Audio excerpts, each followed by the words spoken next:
Pria ini dijebak istrinya dan dipenjara selama 3 tahun. Hal pertama yang dia lakukan setelah keluar adalah berselingkuh dengan 3 sahabat istrinya. Dia bahkan memotret momen mesra mereka dan mengunggahnya ke media sosial. Semuanya karena dia menemukan bahwa anak perempuannya yang dirawatnya selama 5 tahun ternyata adalah anak dari istrinya dengan seorang pejabat tinggi berusia 54 tahun. Putrinya adalah satu-satunya cahaya dalam hidupnya. Namun kini cahaya itu padam, dan dia sepenuhnya berubah menjadi pribadi yang gelap. Berselingkuh dengan sahabat istrinya adalah langkah pertama untuk membalas dendam pada Liu Ruyan. Dia bersama 2 sahabat Liu Ruyan di kamar selama 2 jam. Hasilnya adalah mereka berkata ingin menjebaknya di restoran barat di lantai 5 Hilton. Makanan di meja penuh sudah cukup memukau, dan mereka bahkan membuka 2 botol anggur merah seharga 8.888 yuan. Dai Peiya dengan sengaja berkata kepada pelayan, "Buka 2 botol anggur merah." Selama makan, saya dikelilingi oleh wanita cantik. Melihat Dai Peiya dan Liu Xiaoman bersaing secara terang-terangan dan diam-diam, membuat saya merasa sangat terhibur. Yang membuat saya lebih terhibur adalah insiden kecil saat makan. Saat botol pertama anggur merah hampir habis, 2 pria berpakaian kasual masuk. Mereka mendekati saya, menunjukkan semacam lencana di depan saya, dan langsung menyimpannya kembali sebelum saya sempat melihat jelas. Salah satu dari mereka melihat ponsel saya di atas meja, lalu mengambilnya dan memasukkannya ke dalam tas. Setelah itu, dengan wajah dingin, dia berkata, "Kamu pasti Nize, kan? Tolong ikut dengan kami untuk penyelidikan." Dai Peiya dan Liu Xiaoman tampak ketakutan, dan mereka memandang saya dengan kebingungan. Sementara saya bersandar di kursi dengan senyum santai, memandang mereka, dan berkata, "Apakah kalian benar-benar petugas? Apa kesalahan saya sampai harus ikut kalian untuk penyelidikan?" Salah satu dari mereka kemudian mengancam, "Apapun itu, kamu akan tahu setelah ikut kami. Bergerak cepat, jangan sampai kami perlu menggunakan borgol." Mendengar itu, saya tertawa kecil dan berkata, "2 petugas yang terhormat, saya ini warga yang taat hukum. Kalian bahkan tidak memakai seragam, dan datang tanpa alasan yang jelas ingin membawa saya pergi. Apa kalian ini mau menculik saya?" 2 pria itu mungkin sudah terbiasa bersikap arogan. Mendengar sindiran saya yang tenang namun tajam, mereka langsung marah. Salah satu dari mereka mencoba menarik lengan saya, namun saya dengan tegas menepis tangannya. Saya langsung berdiri sambil tersenyum dan berkata, "Apakah Liu Sheng atau Liu Beisan yang mengirim kalian? Sebelum mereka mengirim kalian ke sini, apa mereka sudah memberitahu siapa saya?" Mendengar itu, mereka berdua tampak terkejut. Salah satu dari mereka, yang terlihat seperti pemimpin, berkata dengan suara rendah, "Berhenti bicara omong kosong, ikut dengan kami sekarang." Namun saya tetap tersenyum tenang dan berkata, "Tenanglah, bro, bagaimana kalau kalian cari tahu dulu siapa saya? Saya takut kalian tidak bisa menanggung akibatnya jika membawa saya pergi begitu saja." Ketenangan saya tampaknya membuat mereka ragu. Mereka berdiri di sana bingung tidak tahu harus berbuat apa. Saya pun duduk kembali ke tempat saya, mengangkat gelas saya kepada Dai Peiya yang tampak tegang, dan Liu Xiaoman. Kemudian saya dengan santai berkata kepada 2 pria itu, "Apa kalian membawa alat polisi? Cek saja nomor identitas saya, selesai urusan." 2 pria itu tampaknya benar-benar bingung. Mereka berdiri di sana dengan canggung. Saya tersenyum kepada Dai Peiya dan berkata, "Sepertinya 2 pria ini hanya berpura-pura jadi polisi. Peiya, segera telepon 110 untuk melaporkan ini." Lalu saya memanggil pelayan di dekat saya. "Halo, pelayan, tolong tutup pintu restoran. Jangan biarkan mereka kabur." Salah satu dari mereka, yang terlihat seperti pemimpin, akhirnya tidak tahan dan berteriak kepada saya, "Berhenti bercanda, saya adalah kepala tim kriminal Liu Dong." Saya pun mengangkat tangan dengan pasrah dan berkata, "Kalau begitu, Pak Kepala, sebenarnya apa yang kalian cari dari saya?" Wajah Liu Dong semakin tidak enak dilihat, dan dia berkata, "Ada kasus yang membutuhkan kerjasama Anda dalam penyelidikan." Namun saya langsung menjawab tanpa ragu, "Saya tidak mau bekerja sama." Mendengar itu, Dai Peiya dan Liu Xiaoman langsung tertawa kecil. Mereka mungkin bisa melihat betapa percaya dirinya saya. Dan memang benar, 2 pria ini yang mengaku sebagai polisi terlihat terlalu mencurigakan. Siapapun bisa melihat bahwa mereka lebih terlihat seperti datang untuk membuat keributan. Saya menghela napas dan berkata, "Kapten Liu, jangan sampai Anda dimanfaatkan dan malah merasa seperti mendapat dukungan. Apa Anda tidak membawa alat polisi? Saya tahu kalian bisa cek melalui ponsel." Sambil berkata, saya mengeluarkan dompet dan melemparkan kartu identitas saya ke meja. Liu Dong tampak ragu-ragu, kemudian memberi isyarat kepada asistennya. Asistennya mengambil kartu identitas saya, mengeluarkan ponsel, dan mulai mengetik nomor. Setelah beberapa saat, dia berseru, lalu memandang saya dengan ekspresi canggung. Dia dengan cepat menyerahkan ponselnya kepada Liu Dong. Wajah Liu Dong langsung berubah. Dia menatap saya dari atas ke bawah. Saya menatapnya dengan wajah dingin dan bertanya, "Apakah kalian masih ingin saya membantu penyelidikan?" Liu Dong tampak canggung, dan berdiri diam tanpa bicara. Asistennya dengan cepat berkata, mungkin kami salah orang. Maaf, ini benar-benar kesalahan kami. Sungguh maaf. Saya memandang mereka dengan ekspresi dingin. Tanpa berkata apa-apa, saya hanya mengulurkan tangan kepada mereka. Asistennya dengan terburu-buru menyerahkan dokumen saya kembali. Kemudian dia tersenyum dan berkata, maaf telah mengganggu makan malam Anda. Setelah berkata demikian, mereka berbalik hendak pergi. Tunggu, saya langsung menghentikan mereka dan berkata, apa kalian berpikir bisa datang dan pergi sesuka hati? Hanya dengan berkata salah orang. Selesai begitu saja. Mendengar itu, Liu Dong dan asistennya berdiri canggung di tempat. Saya pun mengangkat ponsel dan memotret mereka berdua sambil berkata, tolong tunjukkan kartu polisi kalian. Saya ingin tahu siapa kalian sebenarnya. Liu Dong tampak panik, menggosok tangannya sambil tersenyum dan berkata, Saudara Ni, maaf sekali. Begini, kami benar-benar salah orang. Bagaimana kalau kita sudahi saja di sini? Kami juga tidak ingin mengganggu makan malam Anda. Saya menatapnya dengan senyum tipis dan berkata, butuh beberapa saat sebelum saya akhirnya berbalik dan duduk kembali. Saya melambaikan tangan kepada mereka tanpa menoleh, seolah-olah mengusir dua lalat yang menjengkelkan. Keduanya pun pergi dengan wajah lesu, seperti rubah yang kalah.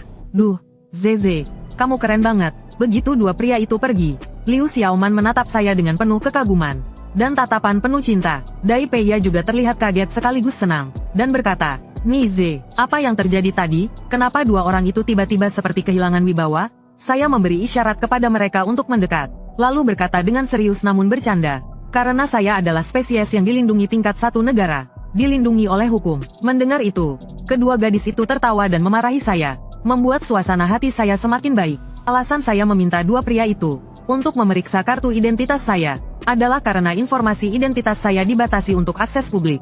Tuan Duan pernah memberitahu saya bahwa orang-orang dengan informasi yang dibatasi biasanya adalah pejabat tinggi setingkat gubernur wilayah, atau bakat khusus yang dilindungi negara, atau petugas dengan tugas khusus dari negara. Bagaimanapun, siapapun mereka bukan orang yang bisa diganggu oleh polisi kecil biasa. Keluarga Liu mencoba menggunakan anjing peliharaan mereka untuk melawan saya. Ini benar-benar seperti menendang pelat baja. Jika keluarga Liu tidak mencari masalah dengan saya pasti akan merasa bosan. Tapi jika mereka datang dengan sendirinya untuk cari mati, saya merasa seperti ingin membakar dupa sebagai ucapan terima kasih. Ini adalah distorsi mental akibat kebencian. Distorsi ini membuat saya menjadi sangat gelap. Kegembiraan saya pun membawa malam yang penuh kegilaan. Kami bertiga menghabiskan 6 botol anggur merah seharga 8.888 yuan. Saya benar-benar mabuk berat, bahkan saya tidak tahu bagaimana saya kembali ke kamar. Ketika saya bangun keesokan paginya, saya melihat Dai Peiya dan Liu Xiaoman masing-masing di sisi saya. Kami bertiga tidur di suite mewah Hilton, di atas ranjang besar selebar 2 meter. Saya mengusap mata saya, dan melihat pakaian mereka berdua masih utuh. Saya juga masih berpakaian rapi. Saya tidak bisa menahan pikiran. Ini benar-benar pemborosan. Saat mereka berdua masih tidur, saya dengan cepat bangun, membersihkan diri, dan keluar dengan pelan-pelan. Kemarin, dua pria berpura-pura jadi polisi datang mencari gara-gara jika saya tidak memberikan tamparan yang pantas pada keluarga Liu. Itu benar-benar membiarkan mereka lolos begitu saja. Memikirkan itu, saya mengirimkan video kedua kepada Liu Sheng. Lalu saya mengirim pesan melalui Vexin. Kakak ipar, saya ingin bertemu Ni Guo Sheng si tua bangka itu. Tolong sampaikan kata-kata saya kepadanya. Tidak lama setelah saya mengirim pesan ke Liu Sheng, saya malah mendapat undangan dari Liu Ruyan di Lounge bisnis di lantai 18 Hilton. Saya memesan sebuah ruangan pribadi. Liu Ruyan duduk di depan saya dengan ekspresi rumit. Saya tersenyum sambil menuangkan teh. Suasana sedikit canggung. Dia diam. Saya juga tidak berbicara. Setelah beberapa saat, dia akhirnya tidak tahan lagi dan berkata, Nize, katakan saja, apa yang harus kami lakukan agar kamu melepaskan kami? Mendengarnya, saya berpura-pura bingung dan berkata, Liu Ruyan, saya benar-benar tidak mengerti apa yang sebenarnya telah saya lakukan pada kalian.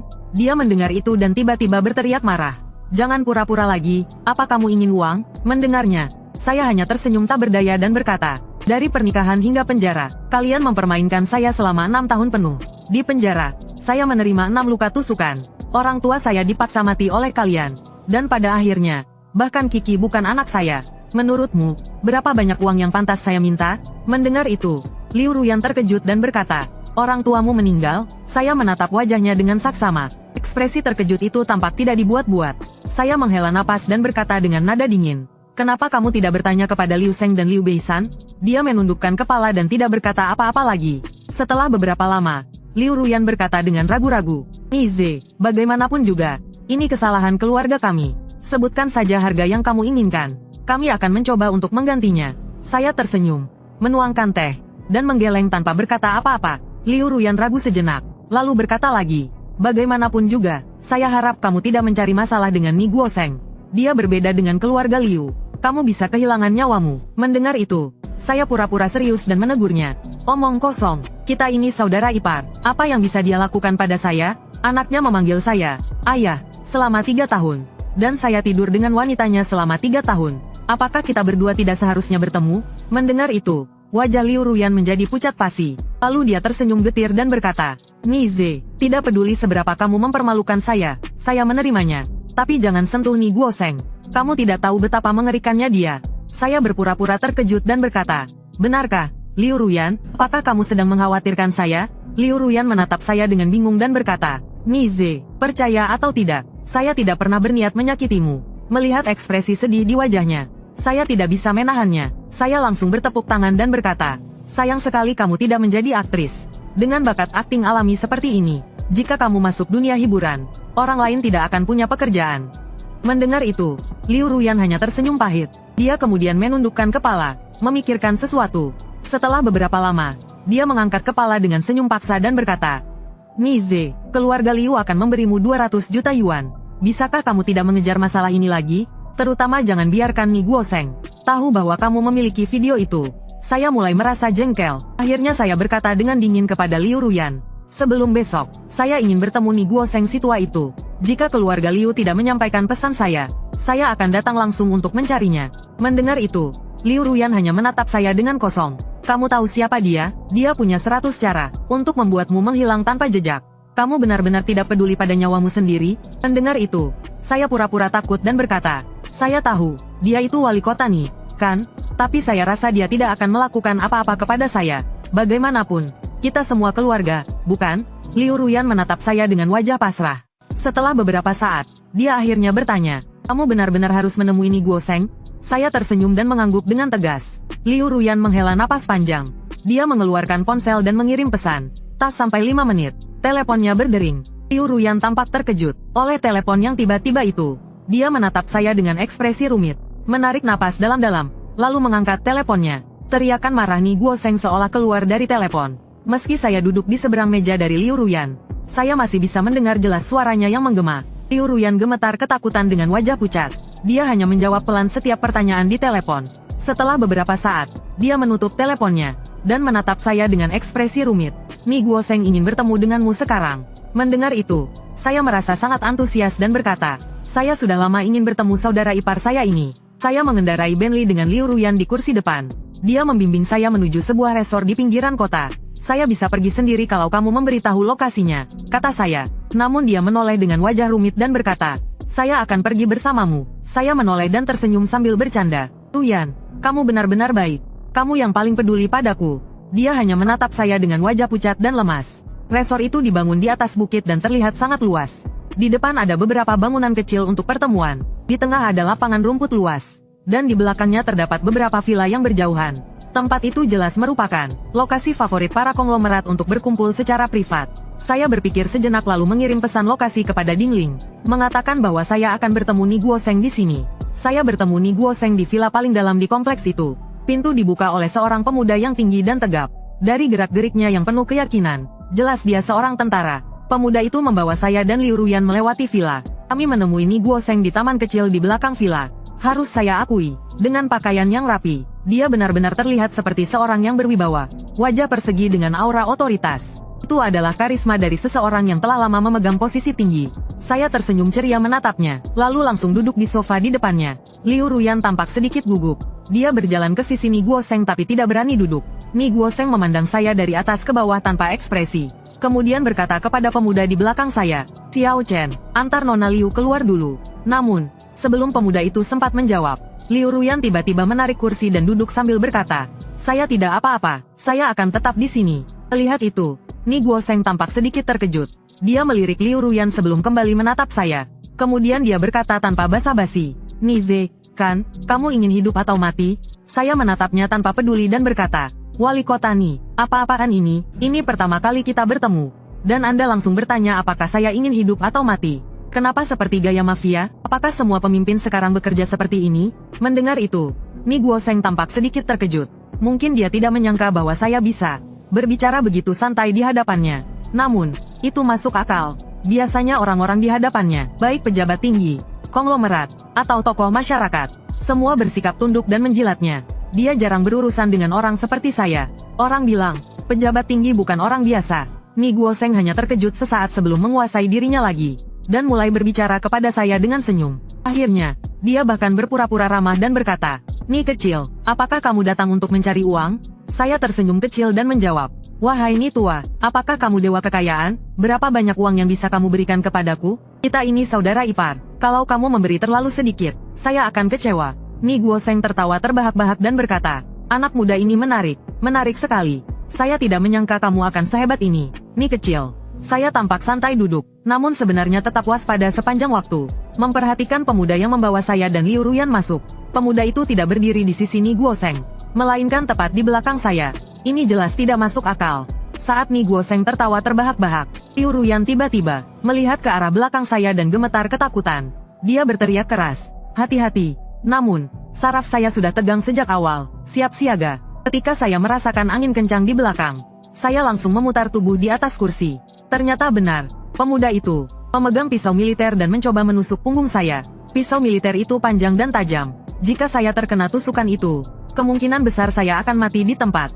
Dia jelas tidak menyangka saya bisa menghindari serangannya. Kursi yang saya putar menghantamnya dengan keras, membuatnya terhuyung-huyung. Saya langsung memelintir pergelangan tangannya, dan secepat kilat merebut pisaunya. Tanpa berpikir panjang, saya langsung menusuk tenggorokannya. Pemuda itu langsung mengeluarkan teriakan menyayat hati. Tubuhnya gemetar dan jatuh tewas di tempat. Dari saat saya merebut pisau hingga menusuk lehernya, seluruh rangkaian aksi ini hanya berlangsung 3 hingga 5 detik.